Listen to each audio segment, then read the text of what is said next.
Bonjour à tous, aujourd'hui nouvel épisode du podcast, on est avec un nouvel invité comme à chaque fois, cette fois on est avec Matar, que vous connaissez peut-être de la chaîne Science Trash. Bon, bonjour Matar, comment ça va? Bonsoir ou bonjour. Ça va très bien, ça va très très bien. Je suis bien, je suis chez moi, au chaud, donc tout va bien. Comme je le fais à chaque fois, est-ce que tu peux te présenter rapidement? Alors rapidement, je sais pas, mais me présenter en quelques mots, je suis donc docteur en mathématiques, scientifique avant tout. Donc voilà, je suis un chercheur en mathématiques fondamentales dans le domaine de l'analyse multifractale, l'analyse fractale, l'analyse géométrique des fractales, et dans le domaine appliqué en traitement du signal, et chercheur en intelligence artificielle, puisque je travaille dans un cabinet de conseil qui est Capgemini Invent, où je suis consultant pour monter des intelligences artificielles pour des entreprises. Et à côté de ça, donc, oui, j'ai monté aussi donc, la chaîne Science Trash, qui est une chaîne de vulgarisation scientifique qui parle de tout sujet scientifique qui peut intéresser un maximum de monde. D'accord. Ce dont j'avais prévu de parler au début, c'était par rapport à YouTube. Toi, ça fait maintenant plusieurs années que tu es sur la plateforme. Bon, Oh oui. putain, je suis vieux. Je suis un vieux de la plateforme maintenant, mon vieux.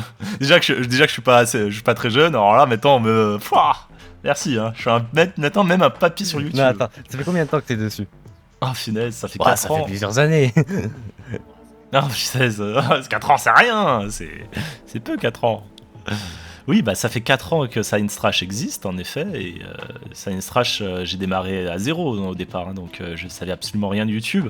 Mais dans ces 4 ans, oui, aujourd'hui, bon, je maîtrise certaines arcanes de YouTube à force avec le temps. Mais voilà, c'est que dans l'aspect scientifique, surtout moi que j'ai développé ces arcanes sur YouTube. Il y a plus d'aspects à développer encore si je devais tenter d'autres choses. C'est pour ça que j'ai aussi développé ma propre chaîne perso, hein, pour essayer de développer d'autres aspects. Mais oui, oui, 4 ans. 4 ans, c'est long. En 4 ans, on peut faire une belle progression. Et toi, t'en as eu une grosse progression. La chaîne Science Trash, elle t'appartient pas entièrement, si j'ai bien compris. Mais Mhm, mhm. t'étais à l'origine du projet.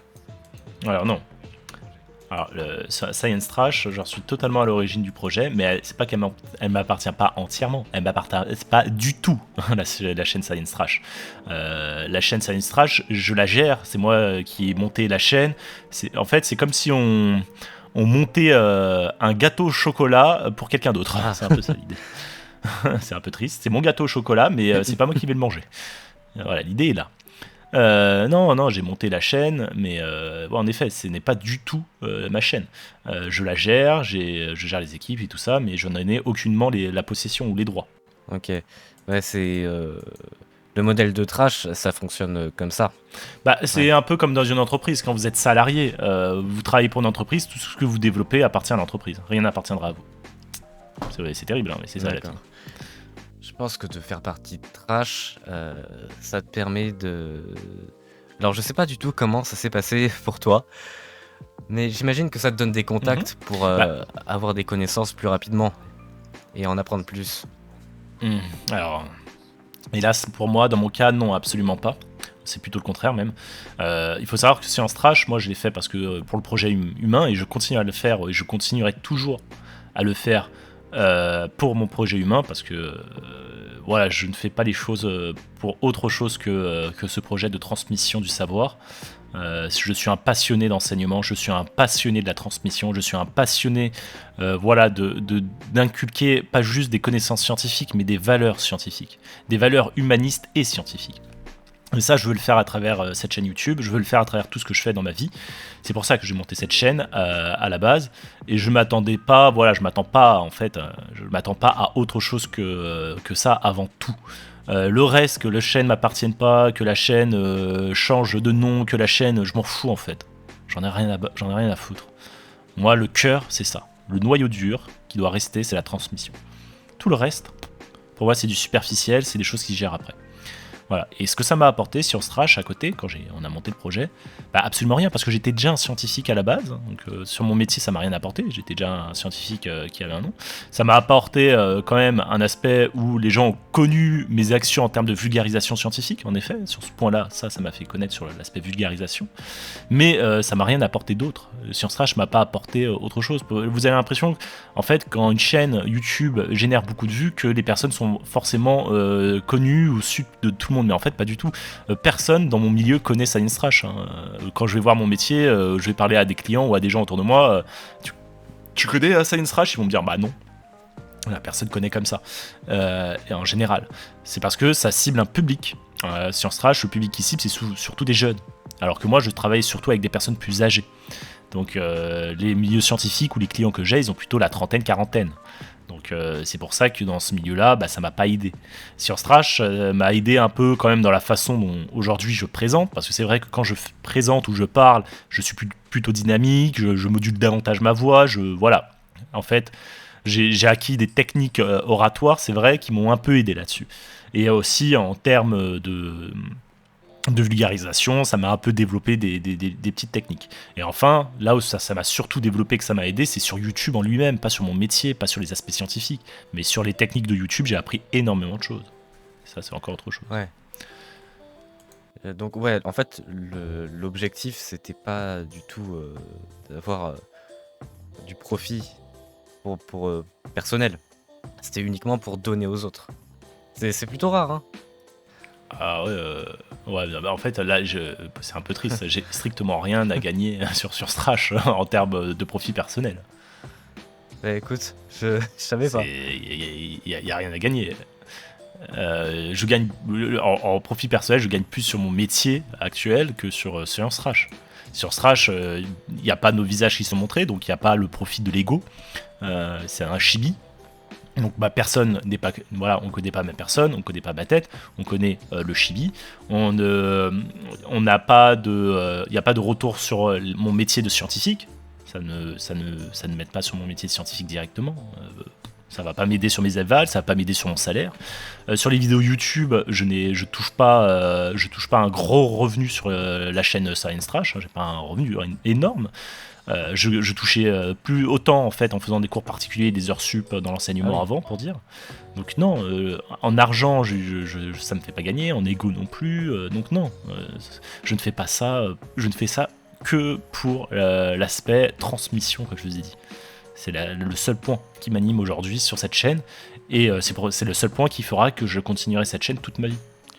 Ok. Et donc maintenant, si j'ai bien compris, à la base, tu t'occupais à peu près de tout sur Science Trash. Maintenant, tu fais uniquement la voix ou tu continues d'écrire les textes et de faire d'autres tâches? Alors non, avant je faisais absolument au début de Science Trash, vous regardez la première vidéo, les deux premières vidéos même. Vous regardez, je faisais le texte, je faisais oui. même le montage. Je faisais aussi le montage. Oui, j'ai monté par exemple la deuxième vidéo de Science Trash, j'en ai monté la moitié. Donc je faisais le montage. Je montais même des vidéos pour Trash une fois. À vous de chercher les vidéos que j'ai montées pour Trash d'ailleurs. Bon courage.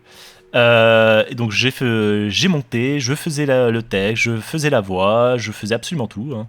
Après j'ai délégué au fur et à mesure parce que ça devenait trop difficile pour moi. Il fallait que je me canalise sur les tâches où j'étais bon. Donc après je me suis canalisé uniquement sur le texte. Et après, à un moment, le texte a commencé à me prendre beaucoup trop de temps. Et aujourd'hui, ce que je fais, c'est que je délègue la rédaction du texte, mais je relis les textes quand même, je refais un coup de passage, je contrôle les textes. Donc je contrôle toute la ligne éditoriale, je donne les idées de sujet, je contrôle le plan, je contrôle les recherches, je vérifie, je réarrange les textes si ça me plaît pas, et je pose ma voix sur l'ensemble des textes aujourd'hui. Donc je fais encore un gros travail sur tout Science Trash, parce que malgré qu'il y ait des rédacteurs et des monteurs, il faut une ligne éditoriale, et c'est moi qui maintiens la ligne éditoriale aujourd'hui. Je suis ce que j'appelle un réalisateur. Ouais, faut toujours quelqu'un pour superviser le projet. C'est ça. Ce que tu fais actuellement du coup. Exactement. Donc, tu trouves les sujets des vidéos. J'aimerais bien savoir comment ça se passe pour quand tu trouves un sujet, comment tu trouves des sujets. Bah, chaque sujet a son histoire, c'est ça qui est incroyable, hein. Justement, là, dans ma chaîne perso, c'est ce que j'essaye de développer, vous raconter un peu l'origine des sujets. Ils viennent pas de nulle part, hein. Chaque sujet, en fait, a une petite histoire assez intéressante. Et quand on va sur la chaîne Science Trash et qu'on regarde les titres des vidéos, bah, je peux vous donner d'où vient le titre de la vidéo. Par exemple, qu'est-ce qu'on mangera dans 100 ans? C'était une idée de vidéo sur la nourriture du futur, la cuisine du futur. Et cette idée de vidéo, elle m'est venue en regardant, par exemple, différents reportages de comment les astronautes, par exemple, s'alimentaient dans l'espace, et comment Thierry Marx, par exemple, un cuistot que j'adore, qui utilise la cuisine moléculaire, a utilisé donc des recherches scientifiques qu'il a effectuées avec le laboratoire de Orsay, donc à Paris, donc de l'université Paris-Saclay. Ils ont monté un laboratoire culinaire pour essayer de développer des nouvelles façons de cuisiner des plats dans l'espace pour que les astronautes puissent s'alimenter. Voilà, par exemple des confitures qui puissent être mangeables dans l'espace, qui soient facilement consommables. Donc chaque idée de vidéo est venue de choses que j'ai regardées, que j'ai observées. Je peux continuer encore longtemps. Ouais, vas-y, hein. Quoi d'autre par exemple? T'inquiète. Peut-on créer un soleil? C'est parce qu'il fallait faire une vidéo sur la surfusion. Et le peut-on créer un soleil, c'est un élève. Une blague, un élève qui m'a donné l'idée lorsque je donnais une summer school à Oxford l'été dernier, l'été de mois d'août là. Il m'a dit oui, je disais j'arrive pas à trouver l'angle d'attaque pour faire une vidéo sur la fusion nucléaire, ça m'énervait, je n'arrivais pas à trouver l'angle de la vidéo. Et il y a un élève qui m'a fait pourquoi vous faites pas, comment on peut créer un soleil? J'ai fait c'est génial. Ça c'est du coup on en a fait une vidéo, tout simplement. Ça c'est du titre. Il y a quoi d'autre? Les sites de rencontres, pareil, ça c'est parce que je déteste les sites de rencontres. J'ai voulu faire une vidéo dessus. Ah là, les moustiques. Il y a une vidéo sur les moustiques. Ah, je peux vous raconter celle-là. Je me suis fait... Désolé, mais je me suis fait vraiment violenter. Rattrapage. Violenté, j'allais dire un autre mot. Par les moustiques. Rattrapage, ouais. Non, mais ils m'ont déchiqueté, hein. Je les ai haïs. Et je vous jure, le soir même, je me suis défoulé à faire une vidéo sur eux le soir même. Et regardez la date de la vidéo, c'est fin août qu'elle est sortie, c'est pas pour rien, c'est parce que tout le mois d'août j'étais sur la Côte d'Azur en train de me faire défoncer par les moustiques. Faut savoir Voilà. tirer le positif des problèmes des moustiques, j'en fais une vidéo. Voilà, et c'est ça. Mais toutes les vidéos ont des histoires comme ça. Alors des fois, il y en a, c'est moins ça. Par exemple, un bébé dans 4 attractions les plus extrêmes, ça c'est une idée de Neoxys, là pour le coup, c'est pas la mienne. Donc ça c'est pas mon idée. Il y a des vidéos, c'est pas mon idée. Pourquoi les bateaux flottent? Ça, c'est parce que j'avais un élève de seconde quand j'étais prof qui s'appelait Antoine, qui avait une chaîne YouTube sur les bateaux, et j'ai trouvé sa chaîne incroyable. Incroyable. Il parlait du Titanic, comment il a fait pour couler, et tout ça, etc. Et je me suis dit, il faut qu'on fasse une vidéo sur les bateaux. Et j'ai dit, on va faire la vidéo là sur les sujets qu'il aborde, pourquoi les bateaux flottent. Je trouvais ça excellent. Voilà. Et chaque vidéo, je peux vous raconter, toutes les vidéos à leur histoire. C'est incroyable. Il n'y a pas beaucoup de chaînes comme ça où il y a tout un récit derrière chaque sujet de vidéo. Moi j'ai pas ça, hein. J'ai eu des idées, mais en fait, à des moments, il y a des vidéos certains titres de vidéos, là je les ai plus en tête, mais certains titres de vidéos, j'ai eu les idées à des moments, mais vraiment assez drôles, hein. Il y a des trucs, c'est vraiment, tu pourrais même pas deviner, c'est m'est venu dans une situation burlesque. Alors il y en a d'autres, c'est des idées de génie de certains, voilà, et d'autres non. C'est un peu différent. Ok. Voilà, la reine des fourmis, ça c'est un ami que j'ai rencontré par exemple, qui était fan des fourmis, qui avait adoré la vidéo sur la reine des abeilles, et qui en a fait une vidéo par exemple. Pourquoi si tu plongeais dans une piscine d'acide, ça c'est une idée que quelqu'un d'autre a eu pour le coup. Par contre, voilà, il y a des cons. Il y a des vidéos, souvent c'est moi, d'autres c'est pas moi. Guérir à ton cancer, c'est parce que mon père a eu un cancer. Voilà, c'est pour le savoir. C'est parce que c'était le moment où mon père a eu un cancer, on a décidé de faire une vidéo. Voilà, chaque vidéo a son histoire. Survivre à une bombe nucléaire sur Paris, c'était au début de la guerre. Ah ça devine. Ouais. La guerre en Ukraine, exact. On s'est dit tiens, pourquoi on ferait pas une vidéo sur ce sujet? En plus ça a bien marché, hein. C'est parti. Celle-ci. Oui, ça a été repris par Jamie Gourmaud. Quelques mois après, Jamie Gourmaud a carrément repris le sujet, mais vraiment le thème, hein. Tout le sujet, il a repris. J'étais là, j'ai dit il aurait pu changer la ville au moins. Il a dit la même chose. Ah oui, que se passe-t-il si une bombe nucléaire tombe sur Paris? C'est le titre de sa vidéo. Ah oui. Il n'a pas plagié, parce qu'après il aborde avec sa ligne édito. C'est pas du plagiat, c'est de l'inspiration. Bien sûr, il s'est inspiré de notre vidéo, mais il n'a pas plagié. Heureusement. Heureusement que les gens s'inspirent de d'autres vidéos pour faire d'autres vidéos, ça serait inquiétant. Je me souviens, je l'avais vu cette vidéo. À l'époque, tout le monde Et le sang le plus dangereux, d'ailleurs, je parle de l'origine du sang, le sang le plus dangereux, bah, j'en parle dans la vidéo. C'est parce que quand je suis né, ma mère a rejeté mon sang. Quand je suis né, pardon, j'ai rejeté le sang de ma mère. En fait, j'ai fait, on a dû filtrer mon sang parce que, en fait, j'ai eu un rejet du sang de ma mère parce qu'on n'avait pas le même groupe sanguin. Et du coup, comme j'étais dans le ventre de ma mère, ne pas avoir le même groupe sanguin, c'est dangereux. Ah oui, j'imagine. Pas mourir. Du coup, quand je suis né, on a dû filtrer mon sang et tout. Voilà. Alors, j'en parle dans la vidéo. Et allez voir. Tiens, je l'avais vu, je m'en souvenais pas de cette anecdote.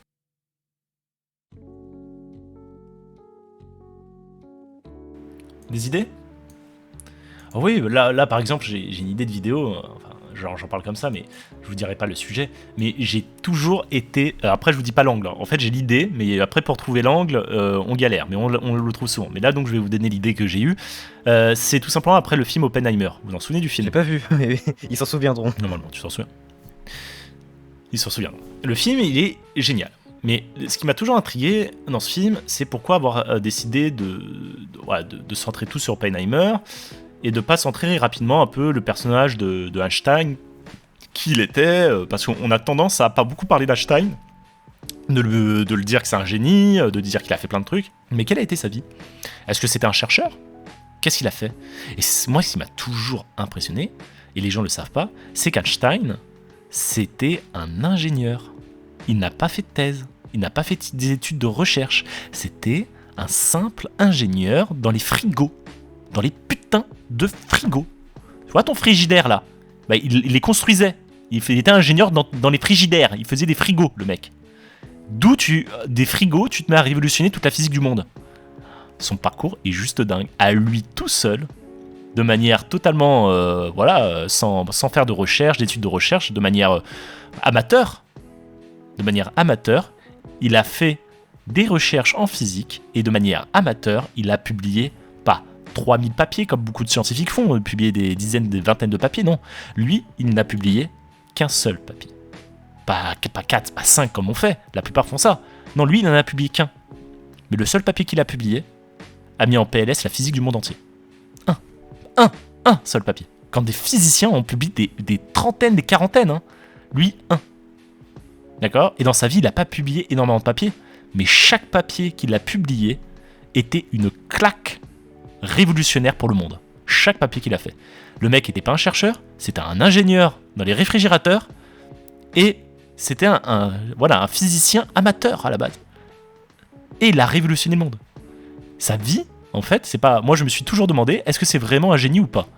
Je me suis intéressé à sa vie, je me suis dit, putain, c'est un putain de génie, en fait, le mec. C'est juste dingue. Donc voilà, la vie d'Einstein, on la connaît peu en fait dans la façon dont il a évolué, il a monté en fait ses théories. Mais le mec, il a révolutionné le monde avec pas grand chose. C'est ça le pire. C'est que déjà le personnage est fou, mais en plus c'est la façon dont il a révolutionné la physique du monde entier. Elle est encore plus folle. C'est un excellent sujet ça. Tout le monde le connaît et personne sait la vérité. Eh ben ouais, vous allez voir une vidéo sur Science Trash bientôt dessus. Voilà, je vous le savais. Bah oui, voilà comment j'ai les idées de sujets. Il y a eu quoi d'autre comme idée de sujet? Ça c'est parce que ça c'est pas moi qui ai choisi. Là il y a une vidéo jeudi prochain qui sort sur ma chaîne privée qui va parler du prochain après-demain. Il y a une vidéo qui sort après-demain qui va parler de pourquoi la même vidéo qui va sortir sur Science Trash est sortie. Dans la vidéo de Science Trash, je vais parler en fait... Ah non, c'est pas jeudi prochain. Non, c'est un autre jeudi. C'est jeudi de la semaine prochaine. Il y a une vidéo qui sort. Donc la vidéo de Science Trash qui sort cette semaine va parler des méduses. Et en fait, pourquoi j'ai fait ce sujet sur les méduses? Parce que je suis fasciné par les méduses. Ah, je pensais que tu t'étais fait piquer. Oui, je me suis fait piquer. Je me suis fait violemment piquer. Mais en fait, je vais parler des méduses parce que je me suis fait violemment piquer et à plusieurs reprises. Et j'ai toujours adoré parce qu'elles sont quasi immortelles, les méduses. Elles ont en fait un pouvoir de transdiffusion qui leur permettent de régénérer leurs cellules. Et ça, c'est assez dingue. Donc vous irez voir la vidéo qui va sortir cette semaine sur Science Trash qui parle des méduses. Mais pourquoi j'ai décidé de faire cette vidéo sur elles? Parce qu'elles m'ont marqué. Elles m'ont marqué au fer rouge, au point où je vais sortir une vidéo dans 2 semaines sur ma chaîne privée qui va vous expliquer pourquoi. Elles ont littéralement gâché... comment dire? Elles m'ont violé, quoi. Les méduses m'ont littéralement violé. J'ai pas d'autres mots, désolé. Ah ouais, non, non, les moustiques, c'était un pléonasme. Là, c'est littéral. Ah oui. Je me suis accouplé à une méduse. Ah. J'avais pas compris dans ce sens-là dès le début, mais ok. Et ça, j'en reparlerai dans ma chaîne privée, justement, dans 2 semaines, où vraiment, j'ai douillé. J'ai douillé. Non, mais vraiment, c'était pas très drôle. Les méduses m'ont pas raté. Hein. D'accord. Et donc, j'en parle dans 2 semaines, et c'est pour ça que j'ai toujours été fasciné par ces espèces qui m'ont fait énormément de mal. Je voulais les comprendre, je voulais les éviter, je voulais les fuir, au point où à la fin, elles m'ont eu. Donc, voilà. Wow. Donc, à la fin, j'adore ça, mais j'adore les méduses, j'en suis passionné, mais de loin. Ça devait être horrible. Je spoil pas plus cette vidéo de cette semaine qui sort. Et donc voilà, il y a d'autres sujets bien sûr qui vont sortir. Voilà, moi je vais vous parler d'un sujet, je sais pas quand il va sortir ce sujet, mais ma grand-mère est touchée par Alzheimer. Elle a 97 ans, elle est en super bonne santé ma grand-mère, mais elle est touchée par Alzheimer. Et donc j'ai envie d'en faire une vidéo, donc on va faire une vidéo sur le sujet. On l'aborde déjà un peu dans la prochaine vidéo, ce sujet-là. Donc vous verrez dans la vidéo de cette semaine, j'en parle à la fin. Donc voilà, j'espère que ça va vous plaire en tout cas. Ce sera un truc du genre comment guérir Alzheimer. Bah j'aimerais bien, j'aurais aimé faire ce sujet-là. Le problème c'est comment guérir Alzheimer, personne ne sait hélas. Donc il y a des recherches après, il y a des recherches. Hein. Oui, je pensais que tu parlerais de ça, mais bon, on verra bien. Ouais, on verra bien. On verra, c'est un bon sujet. Bah, il y a que des bons sujets, j'ai remarqué. Là, j'ai revu un peu Science Trash. Ça faisait longtemps que j'étais pas allé voir les anciennes vidéos, mais les sujets, la majorité sont excellents. C'est des thématiques que tout le monde connaît de loin, mais personne sait les connaît en détail. Exact. C'est que les sujets, ils nous parlent, on les entend, mais ça nous intrigue et on se demande, mais en détail, qu'est-ce qui se passe ? Et on a envie d'aller dans le détail, on a envie de comprendre l'aspect scientifique derrière. Par exemple, qu'est-ce qu'Alzheimer ? Quel est le problème d'Alzheimer ? Est-ce que les gens savent ? Pourquoi Alzheimer Est-ce que Alzheimer c'est contagieux ou pas ? Est-ce qu'Alzheimer en fait comment il fonctionne dans ton cerveau ? Est-ce que ça se propage ? Est-ce qu'on peut vivre avec ça ? Pourquoi on en meurt ? Voilà, pourrait-on en guérir ? Comment on peut éviter la maladie ? Tout ça, c'est des sujets, c'est des questions qu'on peut se poser par exemple. Ouais. Généralement, sur YouTube, un bon sujet, c'est ça. Hein, c'est une thématique qui nous parle, mais qu'on connaît pas en profondeur. C'est ça. Et qu'on va débunker, qu'on va décortiquer, qu'on va détailler. Exact. Donc, on peut passer au prochain sujet. Je pense qu'on en a dit pas mal. C'était intéressant, hein, en tout cas, les histoires pour les sujets de vidéo. Est-ce que, quand tu t'es lancé sur YouTube, ça a marché rapidement pour toi ? Ou ça a été plutôt lent la progression ? Alors, ça dépend. Sur Science Trash, voilà. En fait, au début, ça marchait pas trop parce que la chaîne n'a pas de visibilité forcément au départ. Mais dès qu'on a eu le soutien un peu des autres chaînes trash, ça a vite monté. Hein. Dès que les gens ont ciblé la ligne éditoriale, que c'était une chaîne qu'ils connaissaient déjà, ça allait assez vite en fait. On peut pas se mentir. Science Trash avait déjà une patte, donc ça a marché directement. Sur ma chaîne perso, ça a été un peu plus compliqué. Hein. Pas de visibilité, rien. J'ai ramé au départ. Hein. En fait, j'ai stagné, je crois, je sais pas combien de temps, à 2000 vues. Pardon, à 2000 abonnés. À 2000 abonnés, sans jamais monter au-dessus. Voilà, donc je me suis dit, à un moment, on va voir. J'ai fait un sujet un peu putaclic sur ma chaîne perso, en mettant bien Science Trash en avant. Voilà, j'arrête Science Trash. Alors là, tout le monde est sauté dessus. Hein. Mais voilà, sauf que j'ai voulu prendre le contre-pied en fait à une vidéo de Kélian. J'adore Kélian, hein, j'adore les vidéos qu'ils font. Ils ont tous fait Kélian ou d'autres, des vidéos je quitte trash. J'ai voulu faire ma vidéo je quitte trash pour pas quitter moi. Contre-pied total. Voilà. Et ça a marché. C'était une bonne idée. C'est ça. C'était un peu pour faire le contre-pied et voir et ça a marché. Je suis content. Et je ferai peut-être un jour une vidéo je quitte Trash 2. Encore une fois, ça sera sûrement un troll. Jusqu'au jour où ce sera vrai et il y aura beaucoup d'épisodes. Non, je pense pas. Je compte rester, oui, j'espère rester à Science Trash. Normalement, oui. J'espère y rester longtemps. Mais après, on sait pas de quoi la vie est faite. Peut-être que après, j'aurai d'autres projets ailleurs qui m'imposent d'arrêter. Je sais pas. La vie, on sait pas de quoi elle est faite. Hein. Mais en ce moment, d'ailleurs, ta chaîne marche mieux. Ça remonte. Ouais, c'est bien. Bah, je suis content. En fait, je voulais l'arrêter, la chaîne privée, là, Science Trash. Elle est montée, là. Mais si elle remonte, c'est parce que les gens, en fait, me motivent. Je vous cache pas, les commentaires, ça aide. Et voilà, je fais ça pour eux. À la fin, je fais ça pour une minorité. Donc là, mes vidéos font pas trop de vues. Bah, c'est pas grave, hein, tant pis. Je m'en fous. Elle a bien marché 5 fois où Science Trash a failli mourir. Oui, j'ai remarqué que les gens aimaient la mort. Ça fait un peu peur quand même. Ça fait cliquer. De toute façon, la mort et le sexe et l'argent, mort, sexe, argent dans un titre, c'est trio gagnant, c'est jackpot. Ouais, bah ça intrigue souvent. Alors, trouver un titre qui mélange les trois, la mort, le sexe et l'argent, ça peut être, ça peut être drôle. Mais je trouve que c'est une bonne idée ce que tu fais en ce moment de raconter des anecdotes sur ton parcours YouTube ou de ta vie en général. Ouais, c'est un peu privé des fois. Bah, vous verrez, la vidéo de jeudi prochain, elle est très privée. Je vais pas trop détailler. Hein. La vidéo, je pourrais pas détailler. C'est pas possible. Mais c'est des sujets privés. Un peu, donc des fois c'est difficile d'en parler. Vous verrez la vidéo de jeudi prochain. Elle est assez lourde. Mais après, voilà, faire des vidéos sur des anecdotes ou tout, ça va un temps. Le problème, c'est qu'il faut une ligne éditoriale dans une chaîne YouTube. On peut pas faire une chaîne YouTube qui soit comme ça. Ça peut pas marcher. Ça peut pas marcher. Il faut une ligne éditoriale. Il faut construire une ligne éditoriale. C'est important. Ouais. Alors, Après, ça vient pas tout de suite.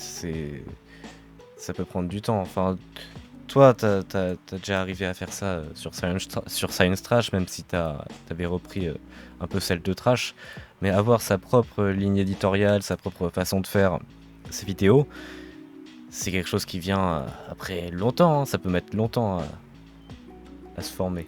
ouais, ça peut mettre du temps. Après, j'ai pas fait grand chose sur la chaîne. Elle est pas, en termes qualité, elle est pas incroyable. J'ai pas une caméra de fou, j'ai pas un son de fou. Le facecam, désolé pour tous mes amis qui font du facecam, mais le facecam, ça va un temps. C'est pas ce qui plaît le plus forcément sur YouTube.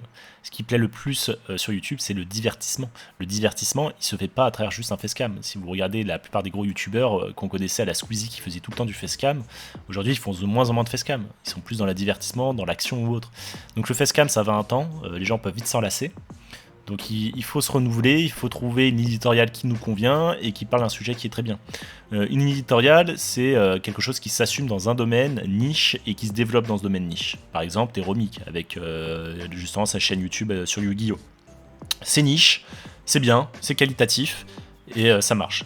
Et c'est du facecam. Mais le facecam devient vite redondant. Donc vers quoi tend Teromik de plus en plus? Il quitte le facecam pour aller vers du storytelling. Après, c'est plus qualitatif et ça plaît plus en ce moment avec la mode. Ouais, en ce moment, Il y a la la hype mode du storytelling. storytelling, on en a beaucoup parlé sur Insupportable. cette chaîne. Insupportable. Je ne peux plus. Je me dis, c'est une mode, ça va se passer, ça va se calmer, on attend. Ah, clairement, hein. Je n'en peux plus. Et bien, moi j'aime bien les vidéos storytelling, mais en fait, il y a trop de gens qui se lancent dessus, il y a du coup de tout et de n'importe quoi. Ouais, C'est fatigant. c'est un des problèmes. Ça marchait tellement facilement il y a un an qu'il y a eu une masse de débutants et de plein de gens qui se sont lancés là-dedans. Souvent dans l'unique but de faire de l'argent et des vues tout de suite, sauf que quand ils ont vu que ça demandait beaucoup de travail, ils ont arrêté. Mais le problème, c'est qu'ils avaient déjà fait des vidéos qui ont alimenté cette saturation du storytelling. C'est ça. Et faire du storytelling, c'est dur, c'est long. J'aimerais bien en faire sur ma chaîne, hein, mais Ça demande du temps, hein. Vraiment. ça demande du temps, de l'énergie. Et moi, je l'ai pas. J'ai combien de métiers à côté C'est dur. Enfin, c'est pas dur, mais c'est fastidieux, ça prend du temps. C'est ça. Ça prend du temps. C'est pas facile. Hein. De toute façon, la vie est pas facile. Mais bon, faut se battre.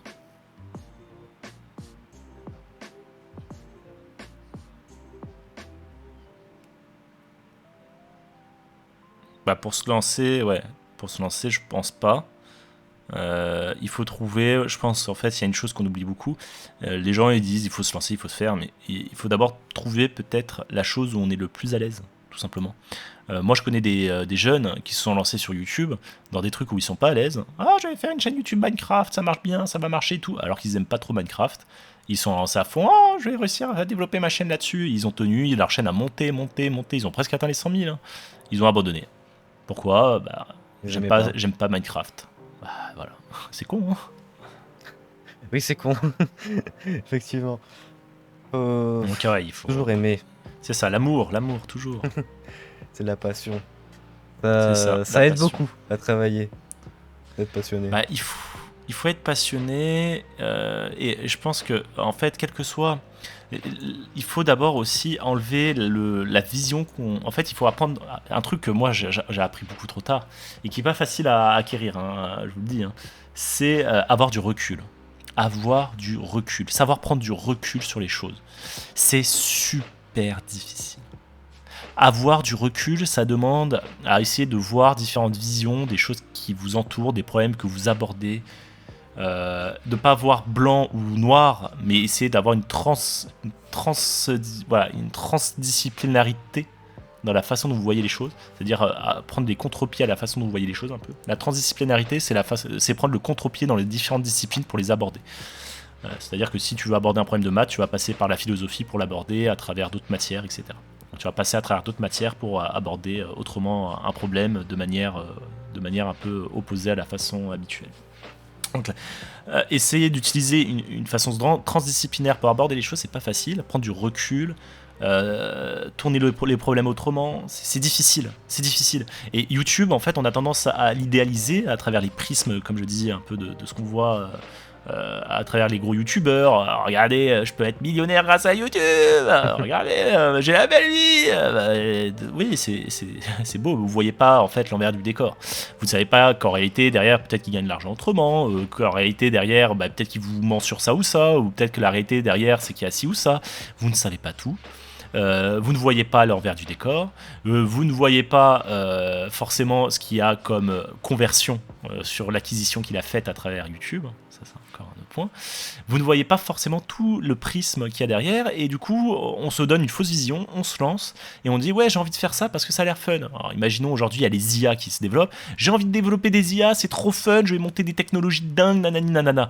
Et qu'en fait la réalité du terrain, si on y va avec une vision naïve, c'est se dire qu'on fait ça, mais la réalité du terrain peut être tout autre en fait. Et en fait, monter une IA, c'est fastidieux. Non, c'est pas tu vas développer un truc de dingue, c'est tu vas appuyer sur un bouton, il va tout faire à ta place. Imaginons. c'est pas dingue, c'est pas incroyable, c'est un peu ennuyeux. Et en plus, tu vas être exploité parce que c'est des gens qui vont prendre ton travail et qui vont dire que c'est eux qui l'ont fait. Ah, c'est encore moins dingue. Tu vois. Donc, faire attention. Ouais, c'est bien de monter une chaîne YouTube. Ouais, c'est fun, c'est incroyable.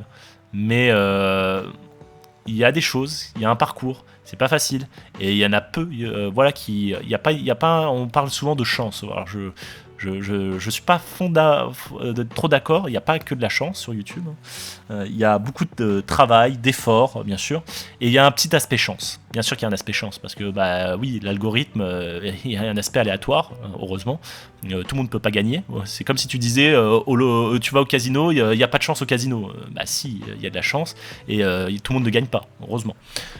Et d'ailleurs, heureusement que tout le monde ne gagne pas aussi sur YouTube, parce que si tout le monde gagnait sur YouTube, du coup les grands créateurs seraient moins bien rémunérés et n'auraient plus les moyens de créer comme ils créent aujourd'hui.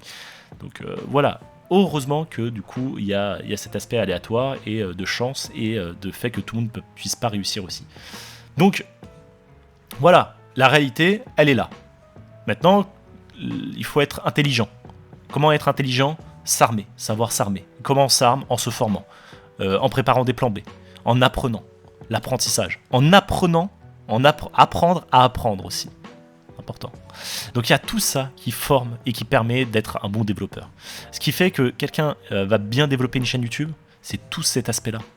Tous ces aspects d'apprendre à apprendre, d'apprendre à faire les choses, d'apprendre à avoir du recul sur les notions. C'est tout ça qui peut permettre d'aider. Exact. Je suis d'accord. Je suis entièrement d'accord. Ouais, je m'étends. Non mais c'est intéressant, c'est le but du podcast. Hein. T'inquiète pas, on parle, on raconte ce qui nous vient par la tête, c'est très intéressant.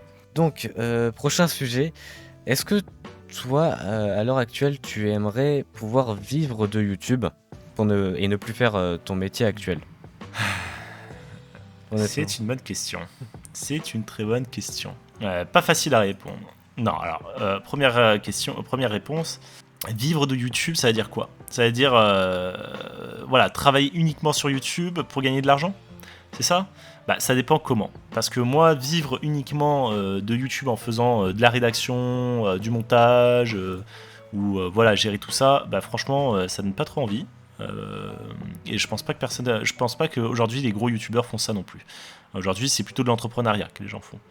C'est-à-dire qu'ils montent un business, qui que ce soit. Je parlais tout à l'heure d'acquisition et de conversion. Ce qui est intéressant, c'est pas l'acquisition. Acquérir, c'est-à-dire développer sa chaîne pour acquérir de l'audience, ok. Sauf que ça génère pas un revenu, ça permet pas de vivre. Ce qui va générer un revenu et qui va permettre de vivre aux youtubeurs, c'est surtout l'aspect conversion. Comment on va convertir notre audience en monnaie, en argent, en salaire. C'est un peu ça l'idée. Et pour ça, il y a plein de techniques. Il y a des techniques qui sont voilà, totalement légales, il y a des techniques qui sont totalement illégales, et il y a des techniques qui sont éthiquement tendancieuses. Par exemple, ce qui est légal, c'est faire de la conversion en proposant tout simplement des plateformes où les gens vont pouvoir, par exemple, télécharger des jeux, acheter un livre, acheter des goodies sur des plateformes de vente connues. Classiquement, imaginons Poisson Fécond qui avait fait un jeu vidéo, par exemple, c'est de la conversion. Il essaie de convertir son public pour que les gens achètent un jeu vidéo. Donc c'est de la conversion. Des cartes, comme Trash avait fait avec BattleTube, c'est de la conversion. Ouais, je me souviens. Voilà, BattleTube, conversion. Donc ça, c'est la conversion légale. Après, il y a de la conversion illégale. La conversion illégale, on l'a vu, c'est ce qu'on a appelé les influx voleurs, avec le reportage d'Élise Lucet, qui présentait par exemple des influenceurs qui proposaient aux jeunes d'aller sur leur plateforme de Forex pour placer leur argent. Alors il faut savoir que le Forex, c'est un marché financier très volatile, c'est-à-dire qu'il y a une forte probabilité de perdre, si on veut, et une forte probabilité de gagner. Donc on a autant de chances de perdre beaucoup qu'autant de gagner beaucoup. Et le problème, c'est que comme c'était leur plateforme à eux, à certains influenceurs, ces plateformes qui étaient en fait revendues par des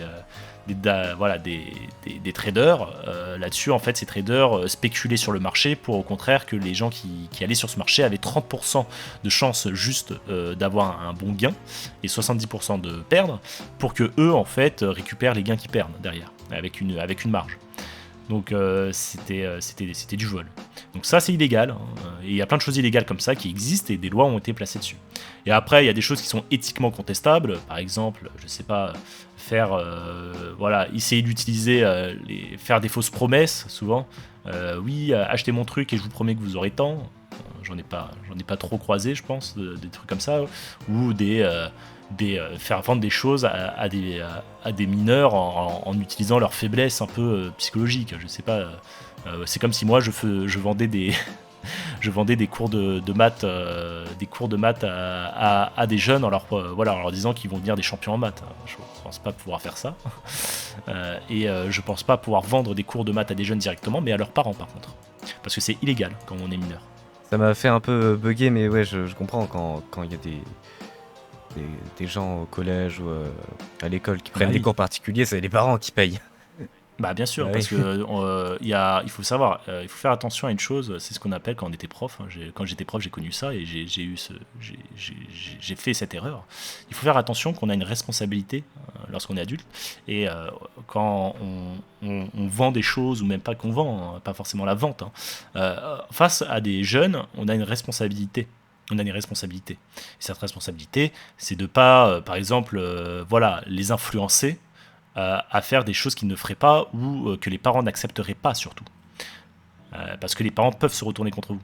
Et des choses assez simples. Imaginons, vous avez un jeune, vous le poussez à acheter votre produit ou ou vos cours particuliers, je sais pas, et que les parents sont totalement contre.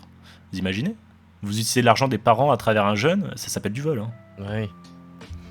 C'est du vol, c'est du détournement de. Alors ça s'appelle du détournement de mineur exactement, parce que en fait vous manipulez un enfant pour vos biens personnels, ça s'appelle du détournement de mineur et c'est dangereux. Donc c'est les borderline en termes de légalité parce que le mineur voit avec ses parents peut-être, hein, donc il faut des autorisations souvent, pour que ça soit légal.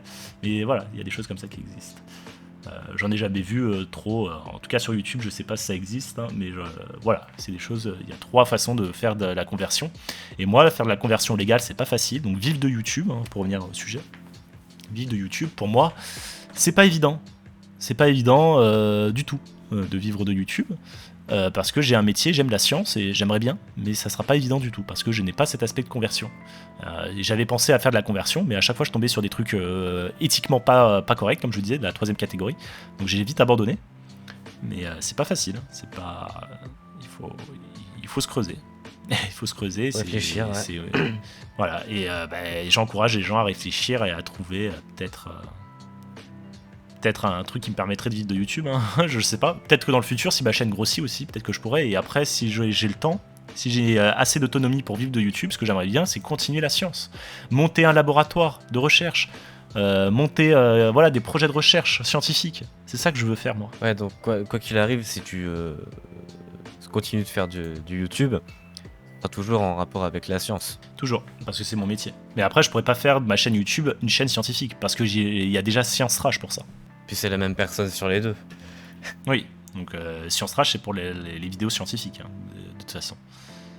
Donc, ça, c'est sûr. Faudrait trouver quelque chose à vendre, comme tu l'as dit. Ouais. Mais c'est compliqué. C'est compliqué. Et alors, j'avais pensé à des trucs, mais je vous dis, c'était pas éthiquement correct à chaque fois. Comme quoi? Mes cours de maths, par exemple. Les vendre j'ai des cours de maths, les vendre en papier, c'est bien, mais les vendre à qui? Ah, par si c'est mes papier. cours de maths. Je croyais que c'était donner des cours. Ah oui. Non, vendre mes cours de maths. Mais j'ai des cours de maths lycée. Si je dois les vendre, ça serait à qui? Ça serait à des mineurs. C'est pas possible, je vous ai dit. On ne vend pas des cours de maths à des mineurs. Donc c'est compliqué, donc je suis coincé là-dessus. Vendre mes cours de l'université. J'ai des cours que j'ai écrits à l'université, les vendre aussi. Ok, mais pareil, c'est des cours université, quelle est la plus-value, quel est le besoin? En fait, j'ai besoin, quand on doit faire de la conversion, et je pense qu'il y en a plein qui l'ont bien compris, c'est trouver quel est le besoin qu'ont les gens. Quel est le besoin? Comprendre le besoin. Où est le besoin? Quel est le besoin qu'il y a actuellement et qu'ont les gens? Et comment le convertir, ce besoin? C'est tout. C'est pas compliqué, mais il faut trouver. Et j'ai jamais trouvé quel est le besoin que je peux apporter, que je peux remplir et que je peux donner aux gens. Donc j'essaie de les faire à travers mes vidéos. Le besoin, c'est expliquer les difficultés qu'on peut avoir dans la vie et comment les franchir à travers nos études. Comment franchir les difficultés qu'on peut croiser. Ça, j'essaie de donner des pistes comme ça à travers mes vidéos. C'est un besoin qu'ont les gens, trouver des pistes de solutions là-dessus. Mais comment convertir ça ensuite en produit ou à autre chose, je sais pas, j'ai pas trouvé. En produit, je réfléchis, mais je vois pas trop dans ton cas, parce que toutes les idées qui pourraient rapporter assez pour en vivre, c'est pour faudrait vendre à des mineurs. C'est pas facile. Après, il y a des façons de vendre à des mineurs. Si on crée des plateformes ou une plateforme produit comme Amazon ou autre, normalement, ils sont censés avoir l'autorisation des parents pour mettre leur carte bleue, etc. Donc ça passe. Mais si c'est des trucs qui se fait en soum entre nous, ça passe pas. Des cours particuliers, par exemple, ou autre. C'est pas possible. Trouver un produit à vendre comme ça, c'est difficile. Sur ma chaîne, j'ai jamais pensé à faire ça. Puis alors moi c'est encore pire, hein. Je pense qu'il n'y a rien à vendre. Mais là où c'est avantageux pour moi, c'est que j'ai la chance de faire assez de stats pour pouvoir faire des sponsoriser les vidéos. Ouais, bien sûr. Faire sponsoriser les vidéos, ça c'est bien. Moi, j'ai pas les moyens de faire sponsoriser les vidéos. Voilà, encore. J'espère qu'un jour ça arrivera. Sur ma chaîne perso, mais une fois que ça arrivera, c'est ça que j'utiliserai. Ou vendre un produit, comme a fait Lohan. Lohan, il vend un produit, par exemple. C'est un produit qu'il vend. Ouais. Donc ça passe, par exemple. Donc, il faut soit vendre un produit clair, bien défini, les gens achètent un produit, soit sinon trouver autre chose. Soit vendre le produit des autres. Voilà. Ou soit vendre le produit des autres, mais ça, c'est du dropshipping, et tout le monde est dessus. Noyé dans le dropshipping, c'est jamais bon. n'est jamais bon parce que y a trop de concurrence. N'allez jamais là où il y a trop de concurrence, vous serez forcément le dernier et c'est pas terrible. Oui, le dropshipping, c'est c'est encore plus saturé que le storytelling pour le coup. Ouais, c'est ça, exactement. Non, non, et monter des business, monter des choses, il y a des choses à faire. Il faut le temps, en fait. Est-ce que j'ai le temps? Non. Compliqué. Donc, pas facile. Pas facile. Et j'ai vraiment peu de temps, hélas. C'est compliqué. Ma vie est compliquée. La vie Et est j'ai pas compliquée. beaucoup de choses qui m'aident. Hein. La vie est compliquée après. Écoute, j'espère que tu vas trouver quelque chose, hein. Ou alors faudrait que tu fasses assez de vues pour faire des sponsors, hein, comme tu l'as dit. Ça, c'est la solution la plus facile parce qu'il y a peu de niches où tu peux vendre un produit et que ce soit pertinent de le vendre. À partir de combien à peu près les sponsors sont intéressés de vues? Pour l'instant, j'en ai fait une avec une moyenne de 80 000 vues. Ouais, 90 000 Oh. vues Dans le mois, c'est ça? par vidéo. Par vidéo. 80 000 vues par vidéo. Ok. Et, Ok. tu peux prétendre à 1500 au minimum. Grand minimum 1500. 80 000 vues par vidéo quand même. Wow, c'est beaucoup. Oui, c'est pas mal, je suis content. La mode du storytelling, ça avait bien aidé au début. Maintenant, c'est beaucoup plus dur Ouais. qu'avant. Donc, faut se Ah, démarquer. ça aide beaucoup Et moins. c'est ce que tout le monde essaye de faire dans le storytelling actuellement. Ça aide beaucoup moins aujourd'hui. Le storytelling, tout le monde est dedans, c'est noyé. C'est compliqué. Mais 80 000 vues par vidéo, je suis un peu bouche bée. Je regarde à peu près là. Là, j'ai plein d'amis à moi, ils sont plutôt à 40 000, hein, et ils y arrivent. Hein. Avoir des sponsors? Ouais, à 40 000. Ah bon? 40 000, pourtant, c'est peu. Hein. Attends. Bah, je sais pas, c'est une question de contact ou de. Ouais, je pense Peut-être pas de aussi, chance, il y a mais ça. j'en ai aucune idée parce que. Théromique, je vais voir. Théromique, par exemple, il a des sponsors et lui, il est autour des. Ah ouais, largement au-dessus des 80 000. Même. Ah oui, Oh, putain, oh là là, oh là, les chiffres qu'il fait, mais c'est insane. C'est pas permis. c'est Yu-Gi-Oh! Il y a personne ouais. qui était dedans, Yu-Gi-Oh! Oh putain. Oh non, mais les nombres de vues qu'il fait, j'avais même pas vu. Ah ouais. Ah non, mais c'est insane le nombre de vues que fait Théro.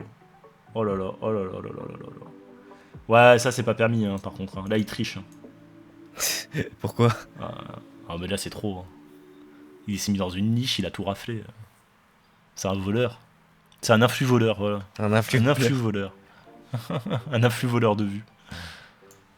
C'est incroyable quand même. Hein. La quantité de vues. C'est. Waouh. Pour une vidéo sur alors, tu m'aurais dit Yu-Gi-Oh! Il a plus de vues sur ses vidéos que d'abonnés. Hein. Donc, en moyenne. Hein. Ce qui est rare, quand même, d'avoir une moyenne de vues inférieure au nombre d'abonnés, comme ça. Supérieur. C'est. La moyenne de vues est supérieure. Pardon, Oui. supérieure. T'as raison. Merci de me rattraper. Ok, alors je viens de faire le calcul. En vrai de vrai, j'ai 141 000 vues en moyenne. Sauf que ça fait 3 vidéos que j'ai pas dépassé les 100K parce que les sujets étaient pas très bons. Voilà, les chiffres exacts. Ah ouais. C'est bien. Ah, pourtant, c'est pas ta chaîne YouTube que tu m'as montré où tu fais les podcasts alors. Ah non, ça c'est ma chaîne secondaire. Hein.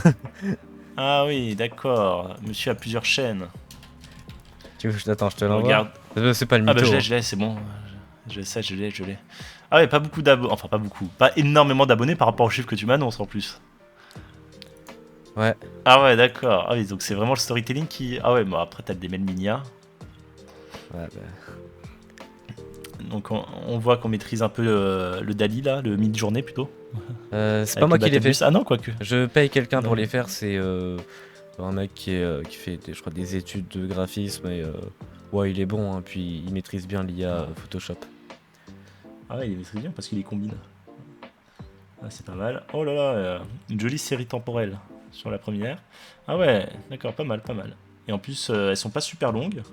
Parce que maintenant, vous savez que la méta pousse à faire de plus en plus de vidéos longues là. Je sais pas ce qui se passe.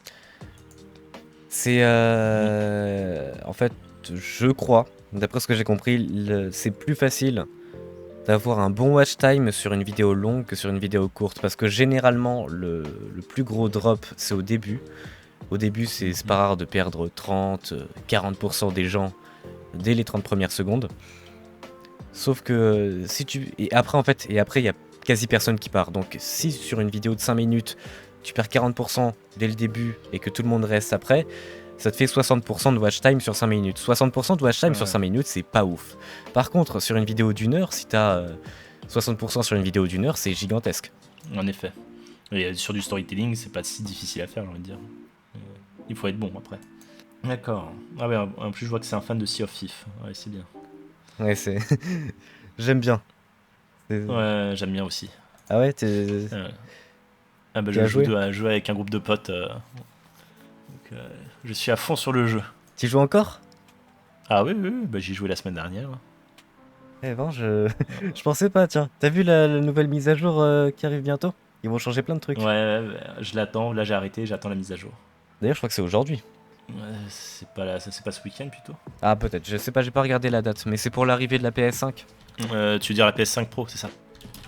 Non, pour l'arrivée de Sea of Thieves sur PS5. Ah oui, d'accord. Ah oui, d'accord. Oui, oui, oui, oui. Ok.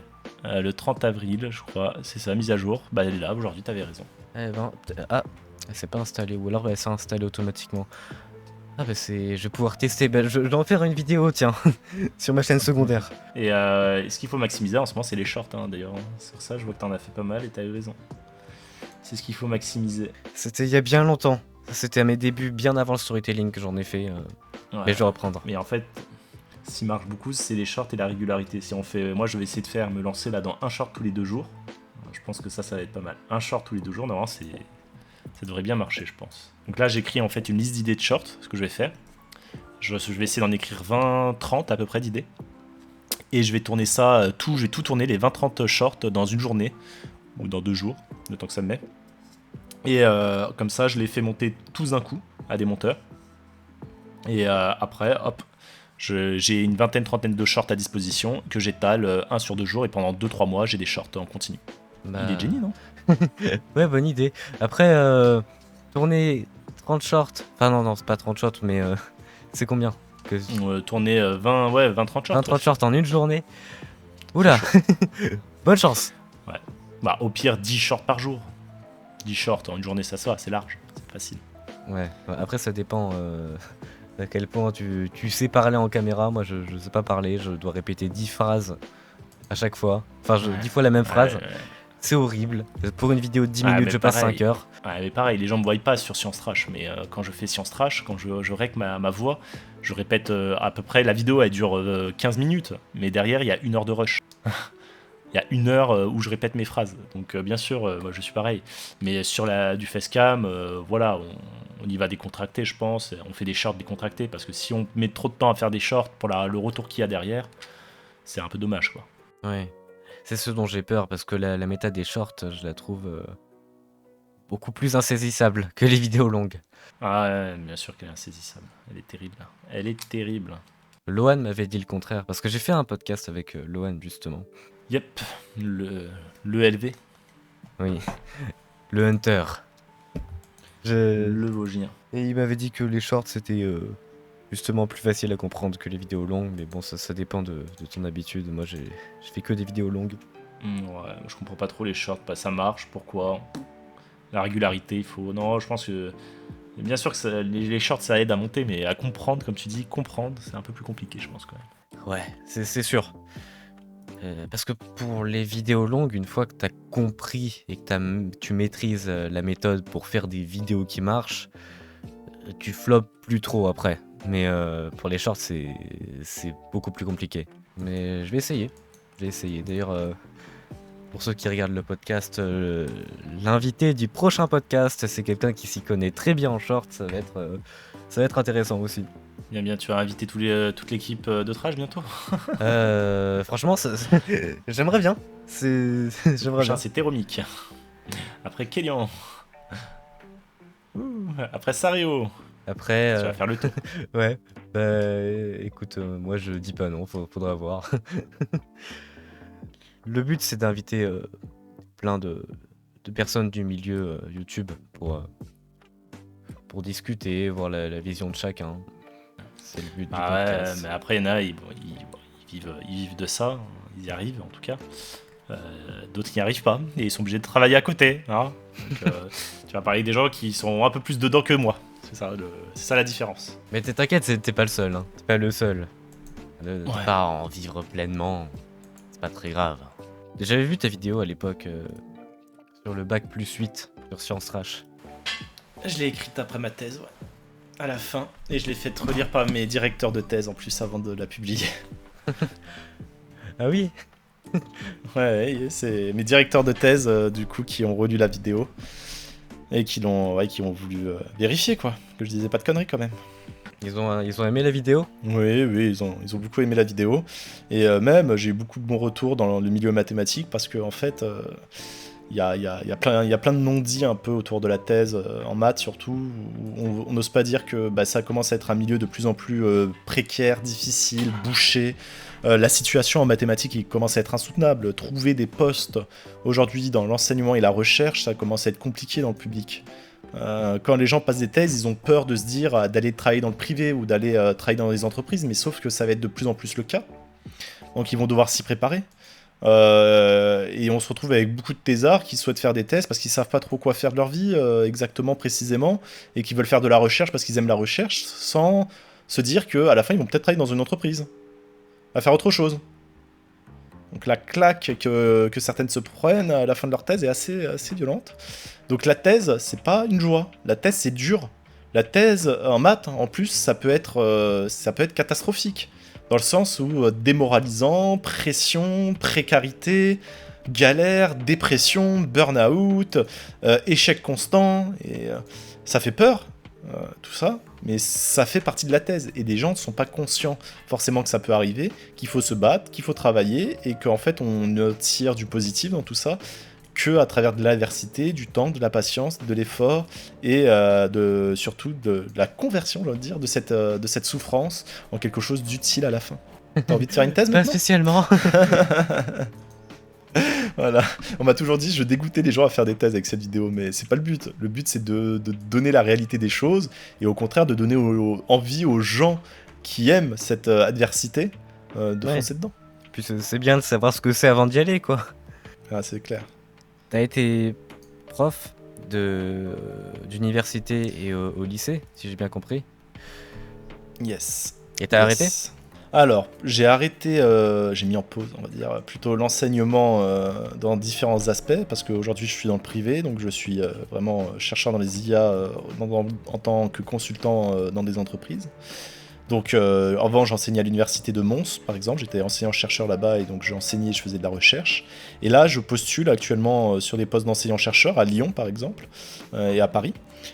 Donc je risque de retourner peut-être enseignant-chercheur, qui sait, on sait, peut-être l'année prochaine, mais dans tous les cas, mon travail me permet aussi de donner des cours dans des grandes écoles. Par exemple, j'ai donné des cours de Deep Learning au Master de Data Science de X de l'École Polytechnique et d'HEC. Donc voilà, je risque de reproduire, de réitérer ce type d'expérience, ce type de formation, de monitoring. Peut-être au Ponts et Chaussées aussi, peut-être que je verrai s'il n'y a pas des possibilités pour refaire ce type d'exercice là-bas. Mais voilà, il y a des écoles avec lesquelles je peux effectuer des monitorats ou des formations dans mon domaine d'expertise. Mais oui, je continue l'enseignement dans le supérieur. Voilà, à certaines grandes écoles ou à certaines universités, peut-être que j'en ferai aussi des vacations. Mais voilà, sinon, pour le moment, je n'enseigne plus au lycée, ça c'est sûr. Peut-être que je redonnerai des cols en prépa, des heures de colle en classe prépa. Mais voilà, ça sera prépa, grandes écoles ou université, mais pas lycée. Le lycée, hélas, c'est terminé pour moi en 2019. Ah bon ? Juillet 2019 a été la dernière fois où j'ai mis un pied dans un établissement du secondaire. Ah ok. Donc t'étais prof au lycée avant d'avoir fini ta thèse. Ok. Exact. Ok. Exact. Je me souvenais plus exactement de la vidéo, mais en fait quand tu fais une thèse, tu dois avoir un autre métier à côté. Non, pas forcément. En fait, quand on a une thèse, on a une bourse qui nous alloue de l'argent pour effectuer notre thèse dans un poste, etc. Le seul problème pour moi, c'est que j'ai passé un concours qui s'appelle le concours de l'agrégation de mathématiques, qui t'autorise à avoir 1 an de décharge pour trouver ton financement de thèse, et ensuite commencer ta thèse. Et si tu l'as pas au bout de ces 1 an, tu dois faire ton stage d'agrégation et aller enseigner au lycée. Le seul problème, c'est que moi, lorsque j'ai eu mon agrég, le concours de l'agrégation de mathématiques, donc je suis agrégé de maths à ce moment-là, et j'ai demandé donc 1 an de report c'est-à-dire un an de report de mon agrég pour justement trouver ma bourse de thèse, faire mon master recherche, trouver ma bourse de thèse et commencer ma thèse. Le seul problème, c'est que j'allais commencer à faire ça sur cette année. J'avais démarré à trouver ma bourse de thèse, à faire mon master recherche, etc. Le seul problème, c'est qu'en plein milieu, j'ai eu un problème de santé assez grave. Un abcès qu'il a fallu traiter, on a dû m'opérer, j'ai eu 3 ans de galère, d'opération, de souffrance. 3 ans dans lesquels où j'ai dû être hospitalisé, être soigné. En fait, ma vie s'est arrêtée pendant 3 ans. On a mis ma vie en pause pendant 3 ans. Et ça a été assez dur. Voilà. J'en parle un peu dans la vidéo de jeudi, de ce moment-là. Mais pendant 3 ans, ma vie a été mise en pause. Et il a fallu qu'à la fin de ces 3 ans, déjà durant ces 3 ans, on m'a demandé d'enseigner. Parce que l'agrég, j'ai dit, j'ai le droit qu'à 1 an de report. Donc on m'a demandé, fin de l'année de report, tu dois aller enseigner. Donc j'y étais, j'ai enseigné. Et dès que j'ai guéri, dès que je me suis soigné, en fait, je suis allé commencer ma thèse de mathématiques dès que j'ai été guéri.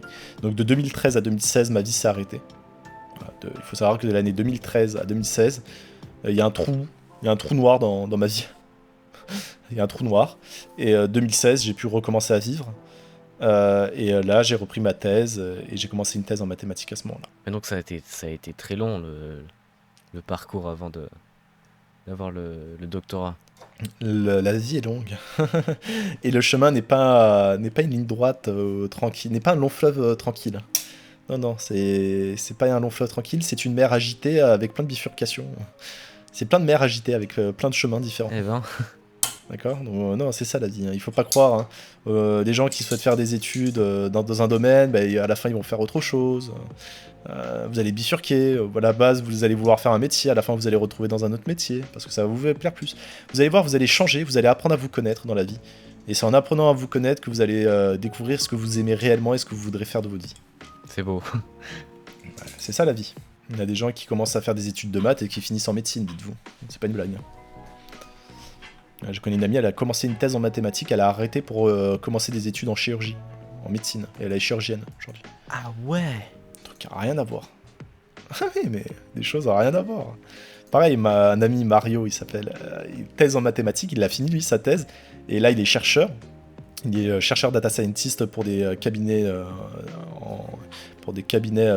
d'accréditation, enfin c'est des trucs assez compliqués, d'accréditation, d'innovation, des chartes, enfin assez, dans les réglementations en fait sur ce qu'on appelle les propriétés intellectuelles.